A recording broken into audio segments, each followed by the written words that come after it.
Greetings from Einstein's Workshop. My name's Aaron, and I'm here today to show you a little bit about origami. I thought it would be nice to have something to do with your hands if you're stuck inside, and origami is one of those great skills and crafts that you can use almost any time, even if you don't have origami paper.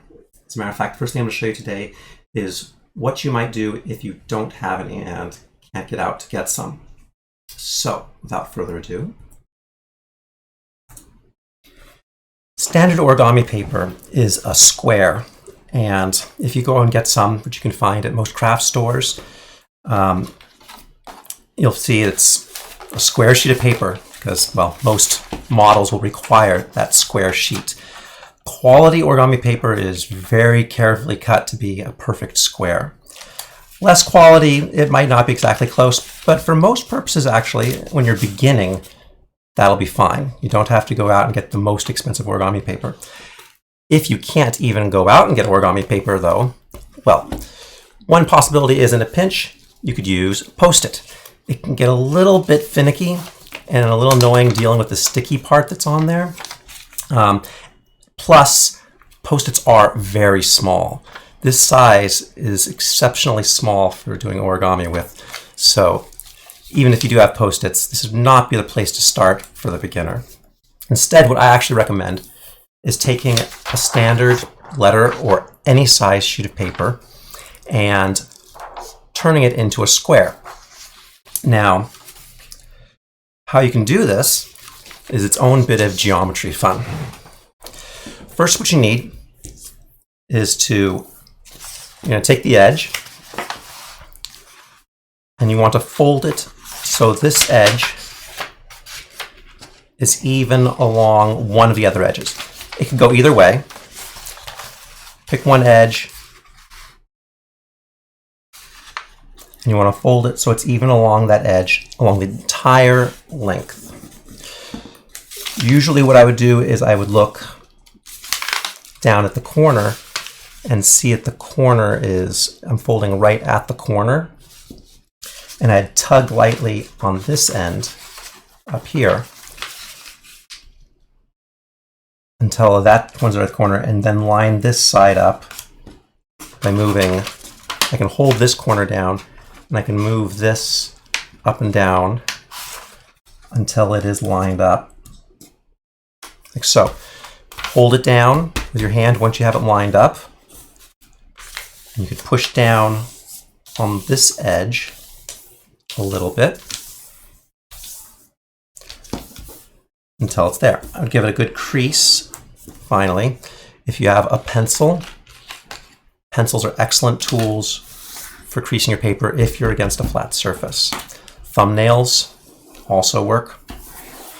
Rulers. Any firm, flat edge would be good for making a crease. After you've done that, notice what we've got. A square. What defines a square? All the sides are the same length, and the corners are square, meaning they're 90-degree angles.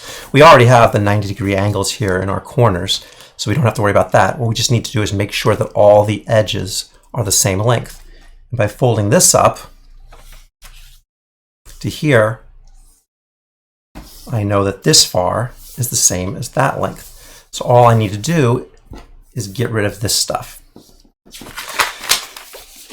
To mark it, the easiest way I find, you could draw with a pencil a mark along there, but I find it's just as well to make a fold along that edge. So you can take this, and rather than folding this way, because then it's hard to see where you're folding, I flip it over. And then I can fold down and I can see when I'm over the other side. Keep that lined up along here so that it's another right angle. So this has to be right along the edge there. Fold it along, and as a check, you can see if this is a neat corner here. If that's not a neat corner, then it's not going to be quite square, but that's still okay.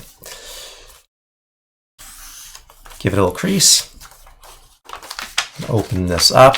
Now if I hide this, That should be a perfect square. You can cut this off using scissors. Not very exact though. If you have a paper cutter of one kind or another, that perhaps is the easiest way to make a square because it already has a square edge on it. You can just hold it up, and you know the size of the paper, so you could line this up with 8.5 inches right there and just cut it without having to worry about the folding at all. If you don't have any of these things, for the beginner origami-ist, it doesn't have to be perfect again, so all you really have to do is, even without scissors, crease that edge, fold it back on itself a couple times. This will start to weaken the paper along that edge. Back and forth crease a few times. And once you've done that, it'll actually tear fairly easily. Hold your hand, finger down fairly close to the corner there which you want to tear on.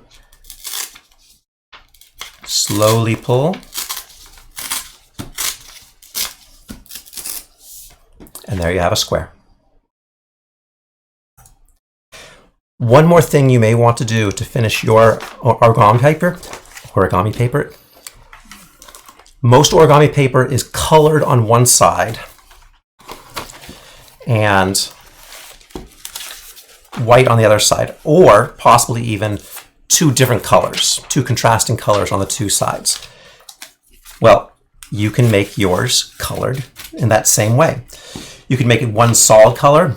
Most origami paper is just a single color. Or you could, like these fancy papers, have a shading to it that changes color. That's great if you're folding something like a flower or many animals that you fold, and you can have like the color changing from the back of the animal to the legs. But if you just take some colored pencils and color one side of it, not only will it make your model look better in the end, it will make it much easier to follow any origami instructions or models that you're looking at, because they are designed to let you see what's happening between the two sides.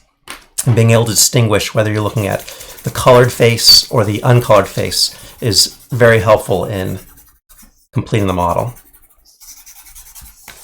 So I recommend take some colors. You can do a pattern like this, or you could do a starburst pattern, or these are all some fairly standard different color ones. Stripes,